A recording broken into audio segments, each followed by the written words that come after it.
This week on the Wellness Empowerment Project, we interview Shira Evet, who is a personal trainer and life coach.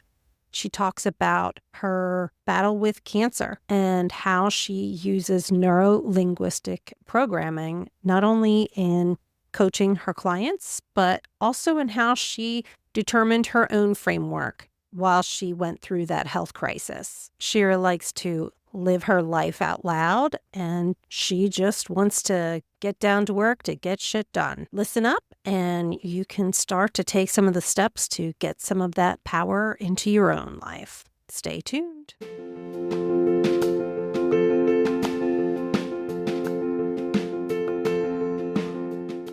Welcome to the Wellness Empowerment Project. I'm Trish. And I'm Julie. We are two nurses exploring holistic healing and wellness practices to empower you to be the leader of your own health. Join us as we try out new things, or as we call it, weird shit, and have some fun along the way.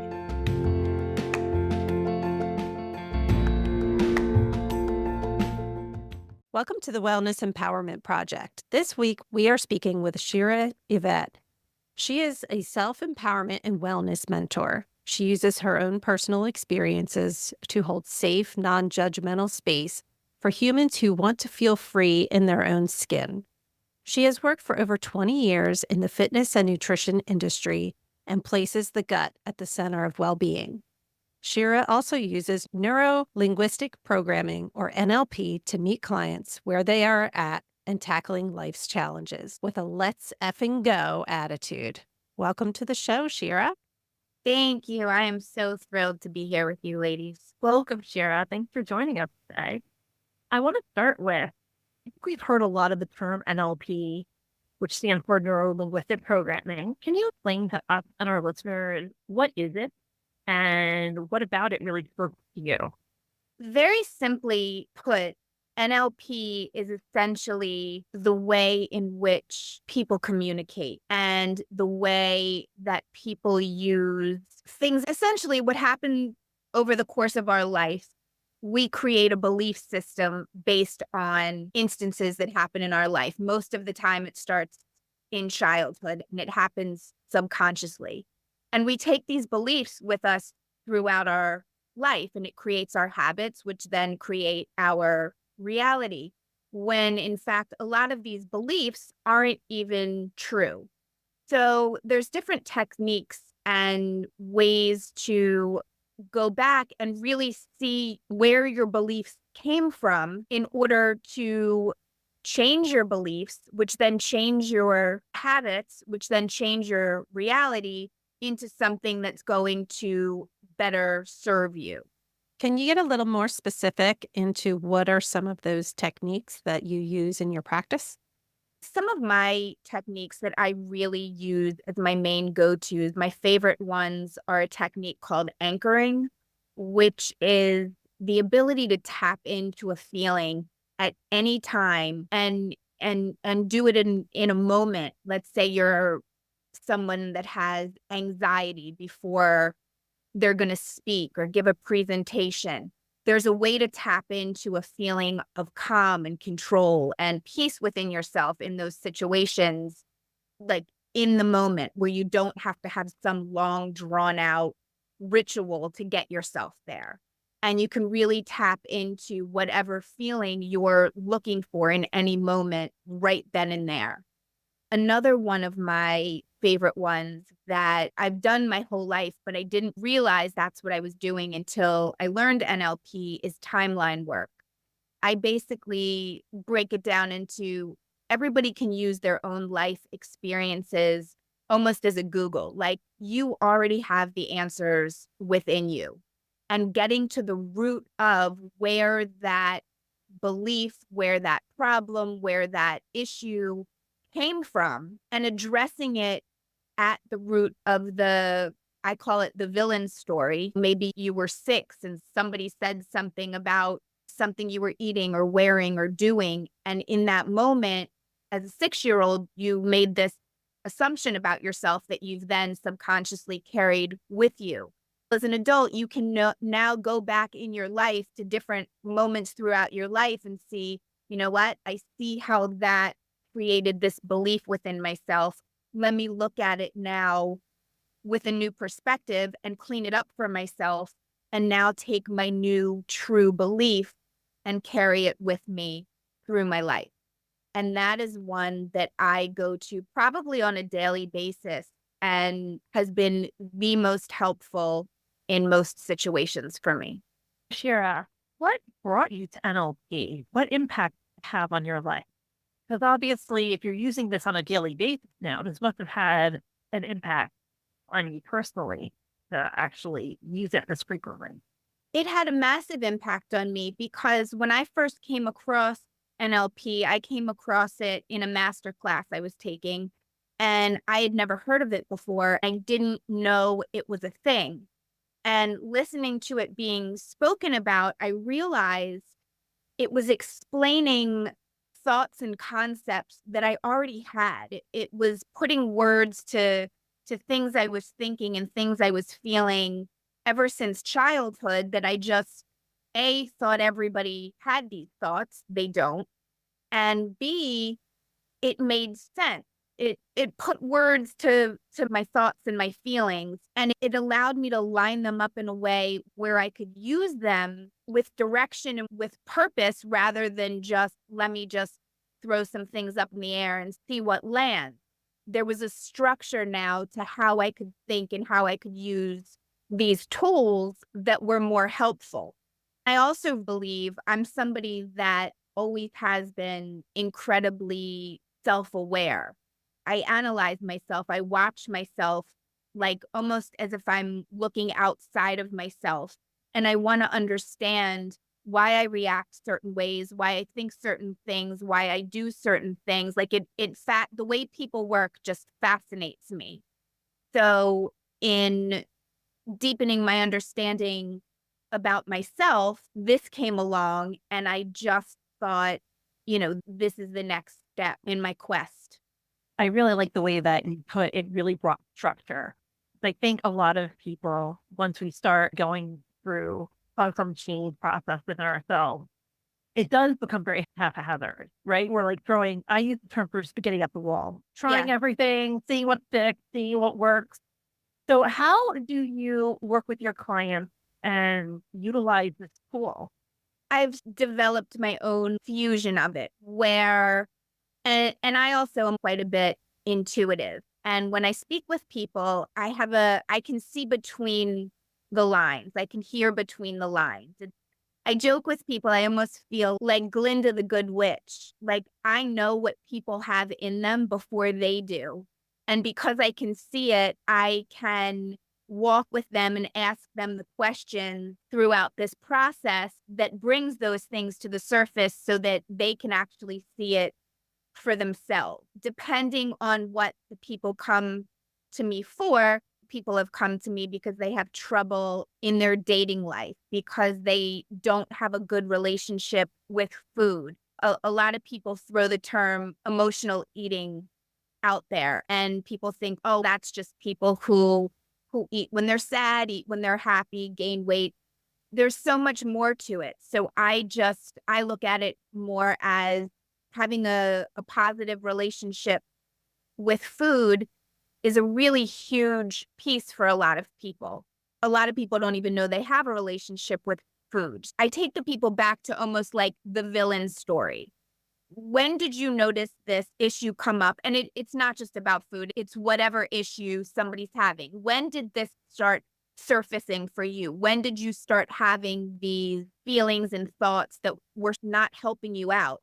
And what was going on in your life at the time? We go straight to the root. Like, I don't do anything surface level at all. It actually drives me nuts. I want to get in the mess, dig around and clear it there, because most of the issues that people have, I believe, are symptoms. Let's say you heal one of the symptoms. Let's say I'll use the food as an example, but let's say somebody's an emotional eater and when they're sad, they go to food, but then they clean that up for themselves. Now, when they're sad, maybe they're overspending, but the root of why they're doing that behavior is still under the surface. It's like healing the symptoms. It's like you slap a Band-Aid on top of a Band-Aid and then wonder why it doesn't stick. I want to get in everything I do, I want to get to the source of the thing. Everybody wants to know how do we fix it? How do we fix it?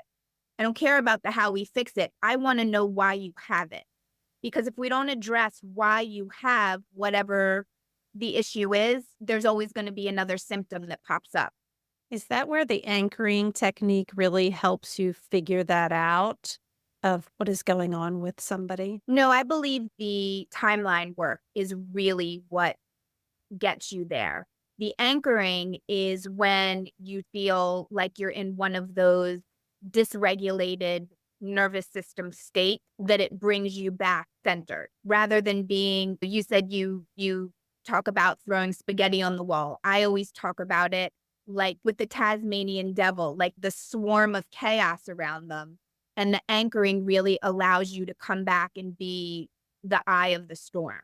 So can you give us an example around how you use timeline with somebody having or wanting to improve their relationship with food? Where do you even start with that? So I first start with what is their relationship with food? Because some people that have a poor relationship with food, they're completely fit, they're a healthy weight, they don't even realize. But there's the guilt that comes along with if they ate something they know they shouldn't have.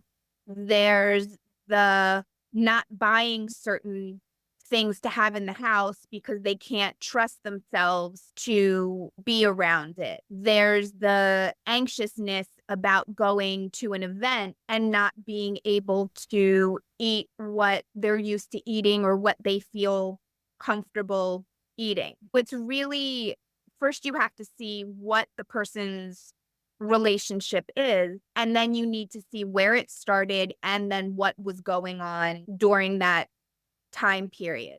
I even took myself back to a point where I realized, because I personally had poor relationship with food for a lot of my life, even when I was a personal trainer, even when I was a healthy weight, even when I was putting people on stage and getting them in the best shape of their life, I still had an issue with it. And you doubt yourself. I'm like, am I a fraud? No, I got them to where they were going. I understand the work, but I wasn't living the same reality all the time.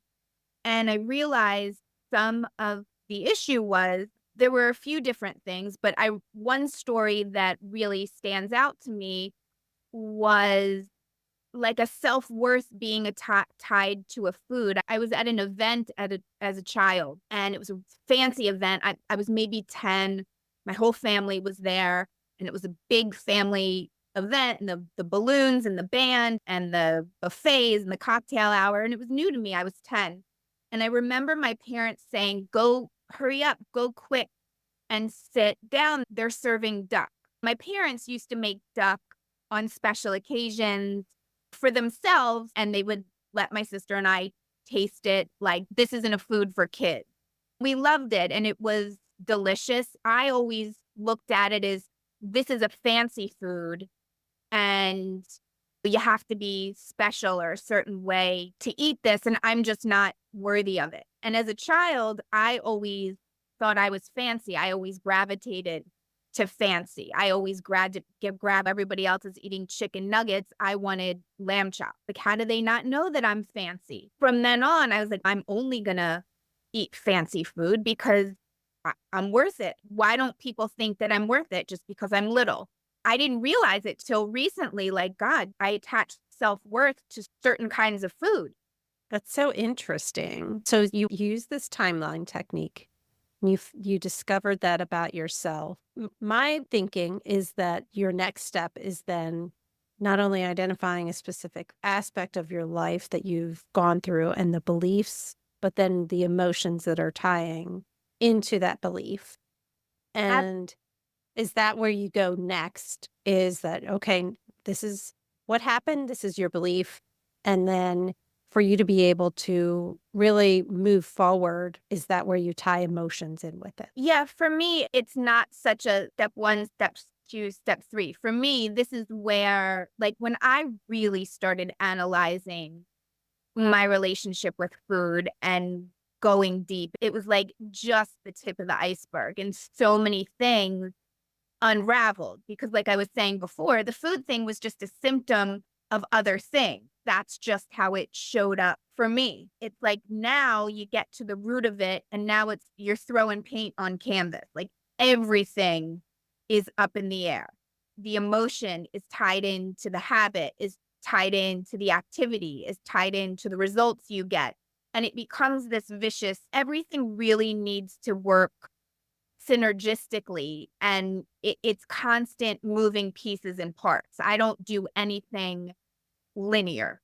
Yeah, I can understand that. People are humans, right? And we are not linear beings. We're complex and unique. You're going to hit life in all different kinds of ways. After you figure that out, and what are some of the techniques that you use to move past that? It's really dependent on the person. I am not someone that gives steps or strategy. And when I say I don't give strategy, I of course give strategy, but it's on a very individual basis, because what's going to resonate with one person isn't going to work for another person. Or one of the things my clients love about working with me is I don't ever tell them what to do.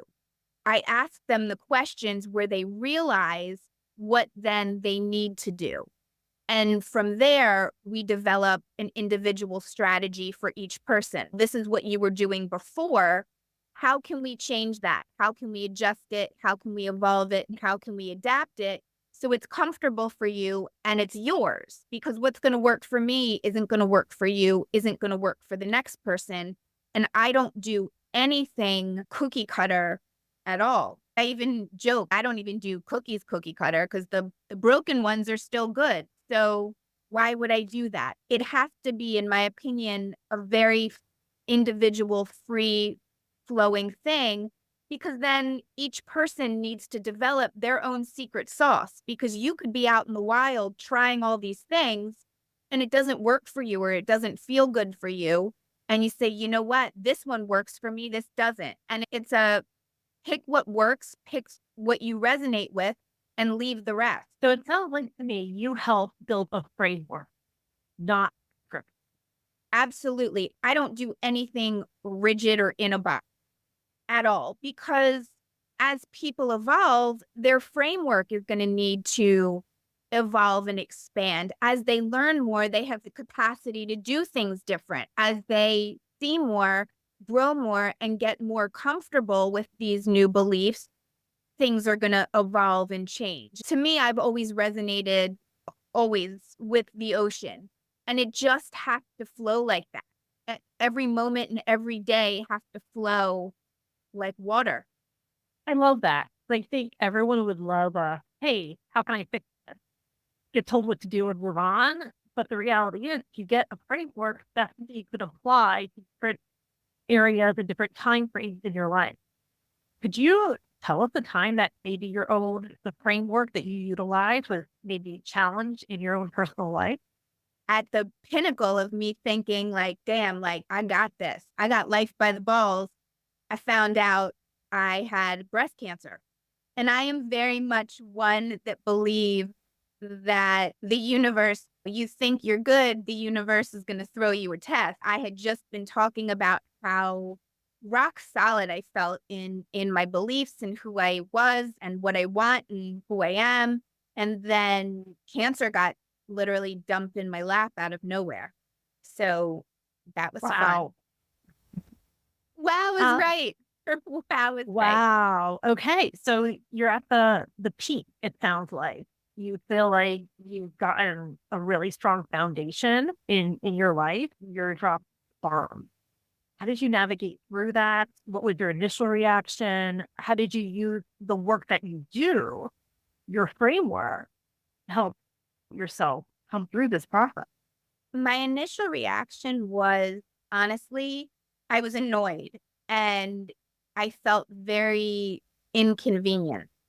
I'm also a Capricorn, so I like things to go the way I like them to go. I had just turned 50 a few months prior. I was in probably some of the best health and shape of my life. I had conquered all the things that had really been something I struggled with life. And it was May and knew I was going to spend a lot of time at the beach over the summer, which I was really looking forward to because I had a few tough years leading up to that. We all did. My father passed away, and the year after, the first year my father passed away, we went straight into a worldwide pandemic. My business got closed and there was shifts and things. I'm coming out of all of that. I turned 50 and then I got cancer. So I was like, alrighty then. I decided that I was not going to do it sad. I was ready to start having fun. I didn't want to lose my hair. I was afraid that, and I was never for 1 second afraid of cancer. And this is something I can't explain why. I just knew that cancer wasn't going to be stronger than me. I didn't have the time to deal with it, and I wasn't going to give it any power over me. Like, in my head, I needed to have a lumpectomy, and I did. I said, okay, I have cancer. Now I don't have cancer. And I just simply removed it. It was really that simple for me. There was never a question in my head that I was going to be okay. I almost joke about it now. It's people are like, oh, you're a cancer survivor. I never put myself in the I'm a cancer survivor category because I've always been a survivor. I've always been a warrior. I just happened to have cancer and now I don't. I almost wonder if cancer ever sits around and thinks, damn, we failed. She just got rid of us and didn't even blink, because that's how I feel. My biggest concern was getting through treatment because I knew that was going to be uncharted waters and what could potentially harm me rather than help. So you went through cancer treatments as well. Was that chemotherapy and radiation? Yeah, I did chemotherapy and I did proton therapy, which is supposed to be more targeted radiation. I decided that I wasn't going to do chemo sad.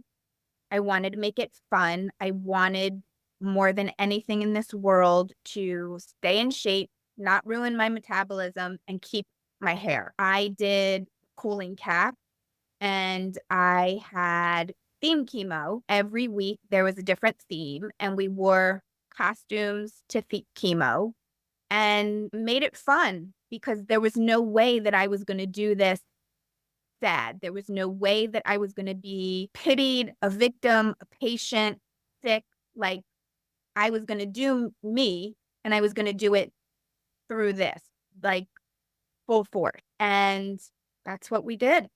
I think that's very unique. Most people, when they get dropped a bomb like cancer, it really takes the wind out of them. Where do you think that came from with you?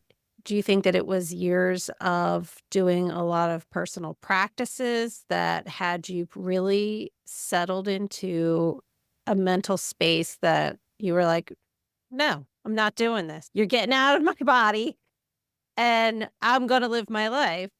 Or is that just part of your personality? I really believe it is like part of my nature since childhood. Even my mom will tell you as a child that couldn't really stand up yet or walk yet, some of my first words were, I can do it. No, I can do it. I can do it myself. All I wanted to do when I was little was be a grown-up because I could do it. I couldn't understand why people didn't realize that I could do it. It's always been my mentality. And it's also that you're not going to tell me that I can't do something if it's something I want to do. And to me, this was just, like I said, as crazy as it sounds, it was just a massive inconvenience. I had plans, I had ideas, and I had thoughts, and those weren't going to be derailed. So many people would say things like, oh, your cancer journey. And I'd stop them really adamantly. It bothered me and I realized why. And I'm not going on cancer's journey. I already have my own life planned out and cancer's now on my time and it's going to go the way I want to go. I also realized at that point too, the word journey drives me nuts. And as you can probably tell, I spend a lot of time in my own head and analyzing. I don't like the word journey because I feel like it's a very passive term. It's like you're going along waiting to see what's going to come up for you. And I don't do anything that way. I take every situation in my whole life as if it's a quest. It doesn't matter what I'm doing. I'm seeking something in everything I do. I'm seeking information. I'm seeking an experience. I'm seeking knowledge. I'm seeking a feeling. Whatever it is, I'm constantly seeking, because whatever I gain from any of those things is something that I store. And then now I realize, use it in my process to go back to, okay, I learned this here. How can I pull this from here and use it here to make later the way I want? I'm constantly in the file cabinet of my life, from taking in everything and going into things with this seeking mentality. It's like I'm just always on the offensive, so I don't ever have to be on the defensive. Like I'm always prepared. That makes sense. Yeah. It really sounds, first of all, you had this strong belief in yourself when it first Yeah. came. And the second I garnered was you were changing the narrative. You were not going to accept other people's narrative of how this was going to go and how you had to be. You were shifting the narrative, not just for the others that came into your field, but you were creating your own narrative of what this was going to look like for you in your own mind. 100%. Because in what it looked like for a lot of people, that wasn't going to work for me. The thought of it just made me cringe. I wasn't going to just drop in line and do what people think they're supposed to do. At that point, also, I had already been doing my gut health. My fitness was at such an optimal level. I was grateful for it because I knew I'm just going to keep doing this, because I knew what got me healthy, what got me to this point.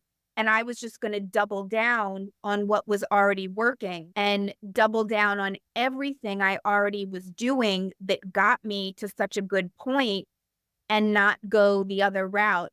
I actually had somebody at the gym tell me, I had shared with them very early on that I had just found out I had cancer. And they said, "What are you doing here?" "What do you mean, what am I doing here? Where am I supposed to be?" And they said, "If it was me, I would be home, like drinking and eating cake. That's not going to help me. Like, why would I do something that's going to sabotage me when I need to be at my peak performance?" I just doubled down on everything that got me to a good place. You mentioned that you did a lot of work with your own gut health when it started as well. And you were, I don't know, add number 3 to this. You were not going to self-abandon all the hard work that you've done previously. Do you mind sharing with us, what did you do for your own gut health previously that brought you to an improved state?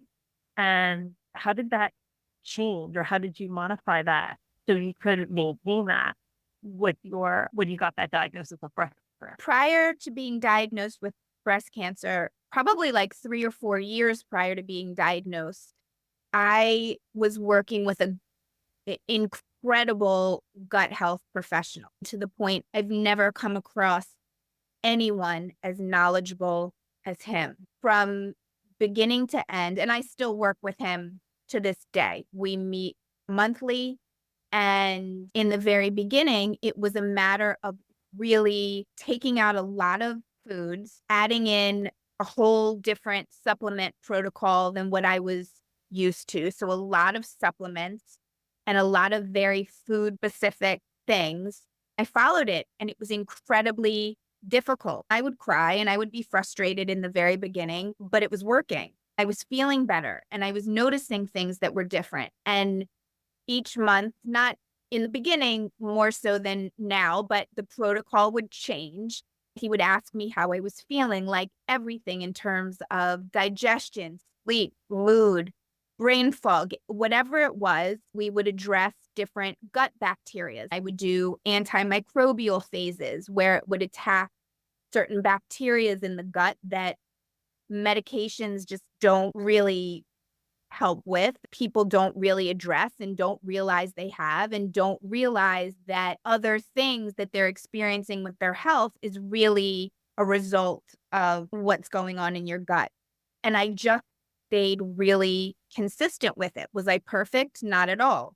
But was I really close and much better? Absolutely. To where I had such an understanding of when I eat like this, I'm going to feel like this, when to add this, when not to add this, if I'm feeling a certain way, what's going on and how to address it. So by the time I got to cancer, my thyroid was already functioning better, and I was on thyroid medication for years, and there was an improvement. At this point, I'm 50 years old. There shouldn't be an improvement. The only thing I was doing different was healing my gut, and there was an improvement in all my blood work, my red blood cells, my thyroid, my hormone levels, like everything across the board was improved. This was the only thing I did differently because I had been eating clean and training seriously at that point over 20 years. This gut health was the only thing I did differently. One of the first people I told was my gut health guy. He said, these are the supplements we're going to put you on leading into chemo. This is what we're going to do to support it. This is what we're going to do for here. And I said, okay. So many people in different Facebook groups were saying, oh, my oncologist said, you can't take any supplements. You can't this, you can't that. And I knew immediately that wasn't going to work for me. When I met with my oncologist, I let him know that this is what I do and this is what I was taking. Regardless of what he said, I was going to continue doing all of this. I was letting him know as a courtesy, I wasn't asking him if I was allowed. I also did injectable GHK along with the cooling cap throughout my entire chemo, and I saved my hair. I was very conscious of what I was eating during chemo because they tell you like what you should eat while you're going through chemo. I was horrified because there was no nutritional value in it. It wasn't going to support my health and being. And I tracked my macros during chemo because it was important to me. I made sure I got nutritious food and I made sure I got enough protein. My immune system, and this is another thing, my sister would come to chemo with me and we'd be dressed in costume and we'd be making a whole ridiculous fuss. Everybody was always excited to see us. And the first thing they do was your blood work every week to see if you're healthy enough for them to poison you. We'd be sitting there essentially, and we would get the results of the blood work in my phone, and we would look at my lymphocytes and my neutrophils, my red blood cells, all the things that your immune system, all the things that chemo is supposed to attack. And mine were still normal. We would cheer, like people cheer when the sports team scores. We'd be like, yes, and we'd be going crazy. My immune system and my red blood cell count and everything didn't even drop below normal till week 9. And it was only very minimal. I am not some superhero. I fully believe that the way I supported myself through supplements and nutrition is why this was possible, period. What was your oncologist reaction to you saying, I'm just letting you know, this is what I'm going to do? He just chuckled and said, all right. He said, okay. I was actually lucky. He actually looked into certain things and said, I don't have a problem with that as long as your blood work stays whatever, I'm okay with it. And I said, even if my blood work doesn't stay, this is what I'm doing. He just laughed. What was the most disappointing for me in the whole experience was that seeing how I was responding, I had also gone into it incredibly healthy. Seeing how I was responding, they didn't say, what exactly are you doing? Because this would be helpful for other people. There was none of that. They just didn't care. And that breaks my heart. I love hearing that you're such a strong advocate for yourself. And I think it's because it started with the fact that you had this strong belief you're going to get through this. You were creating your own narrative of what this experience is going to look like. And you took charge of your own health because it is your health. I think that is something people forget about when they go through any of these experiences, is that they tend to give up their power into the expert. You did not do that at all. You're like, no, I'm the expert in my body. I know what I want and I'll work with you, but this is what I want to be doing. Take care of myself. I know that this is what's best for me. Yeah, and as you can imagine, it's incredibly overwhelming. So I had the surgery. Based on the results of the surgery, my chemo was going to be a little bit altered from what we had originally talked about and agreed on. I wasn't comfortable with what they were saying I needed to do after the surgery because I wasn't going to do it and I didn't want to do it. I was really upset. I have a former client that is a doctor and a good friend. She was keeping tabs on me, like, how you doing? I was not in a good place. I said, I'm really upset. I don't want to do this. I'm not going to do it. There's no way, but you don't know necessarily what the right answer is. And there's a lot of information. The oncologist and all of the cancer team is talking very matter of fact as far as standard of care. And I've never in my entire life believed I or anyone else is a standard.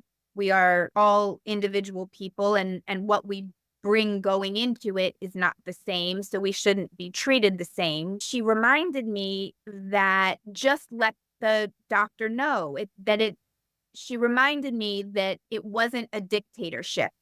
I was like, you know what? You're right. Just hearing her say that brought me back to, all right, I got this. I don't have to do any of the things I don't want to do. I get to make every choice. And people do forget that. They think these are the experts, these are the professionals, but they also forget that they know themselves, that they get a say and they get to stand up for what they're comfortable with, what they're willing to do, and what they're not willing to do in every single aspect of their life. I laugh, like I'm the person that can go to a restaurant and order some fancy salad and tell them I don't want 8 of the 10 things. This is how I want it with the dressing on the side. And I don't feel like I'm being complicated. I feel like I know what I want. I know how I want it. If it's not possible for you to do, that's okay. I'm going to then do something different. But I don't accept just what's written at my own expense to make everybody else comfortable. When you have clients that don't have quite that strength, what is your approach with them? We start there. We start with realizing that you're the boss of you. We start with realizing, are you trying to make everybody else happy because you want them to be happy or because you think it's easier for you? Because ultimately people find trying to please everybody else is not easier for them. It's harder. Are you trying to people please because you're not comfortable with other people being unhappy? We address the fact it is not your responsibility to make other people comfortable or happy. It is their responsibility to make themselves comfortable and happy. And if somebody doesn't want to be comfortable, happy, healed, it doesn't matter what you do, they're not going to do it. I'm one that comes up with very descriptive, random analogies that you just can't forget. I don't know why none are coming up today, but it's the whole, I'm not going to drag any horses to water. I have the water. If you're thirsty, come on over. But if you're not, it's not my responsibility to get you there. Take a step. And people have to start realizing that they're not children where they need to be told what to do, that they have complete control over their entire lives, and that not one of us was put here on earth to please everybody around us at our own expense. Until we claim every bit of who we are and every bit of how we feel and what we want surrounding us and what we want our life to look like, we're never going to be happy with the results we get because we're not claiming it. We're not in control of it. It's the same thing with the journey. We're waiting for it to happen. It's not all of a sudden going to happen without you doing anything. When I got in shape or when I healed my gut, it was, oh, you look great. Oh, you're so lucky. I am not fucking lucky. I have aggressively pursued every bit of it. While everybody else was doing something, I was sweating in the gym while everybody else was eating birthday cake. If that wasn't going to align in that moment with what I wanted, I didn't eat the damn cake. I made sacrifices. I cried over my food because it was hard. I was frustrated, but I cried while I was walking. I cried while I was at the gym. I cried while I was eating, and I cried while I was doing what I needed to do so that on the other side of it, people could think I was lucky. There's no luck involved. It's a decision and a pursuit of your own well-being. Shira, it just sounds like you have this unbelievable power within yourself. If someone's listening to you and they're like, I want that, I wish I had that power, what would be the first step or first couple of steps they could start to take to garnish their own personal power? Honestly, I really say the root is addressing your own thoughts and your own beliefs and acknowledging, is this really my thought and my belief, or is this what I was taught by somebody else? First, start there with unraveling if your beliefs are actually yours or if they were taught to you and it's just coded in you because that's what people do. Because I always go back, and this is an NLP thing, but people who, that's what people do. People who do that, but people who do this. And it's, where do your thoughts fall? It's everybody's following these societal rules, but I want to get to the bottom of everything. Who made up these rules? Do we like them? Do we believe them?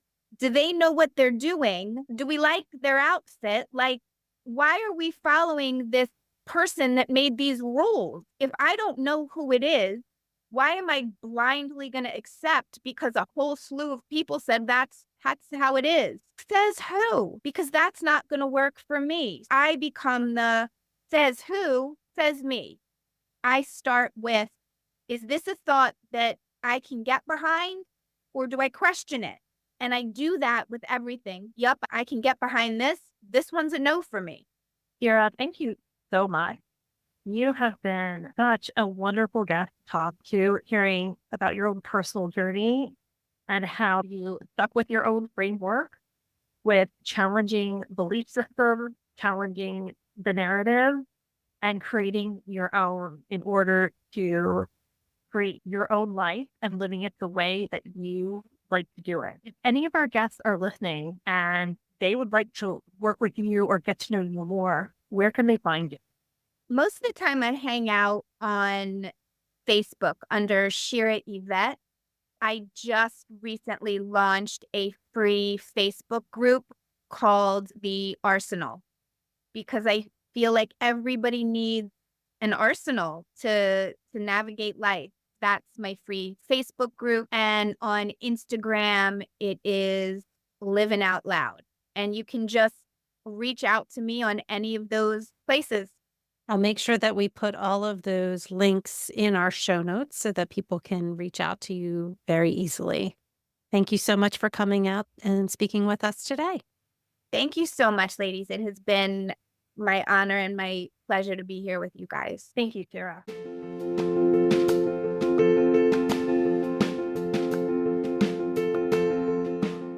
Thanks for joining. If you enjoyed this episode, please follow, subscribe, and share with a friend. Want to learn more about a specific topic? Drop us a line on our website and we can explore it deeper with you.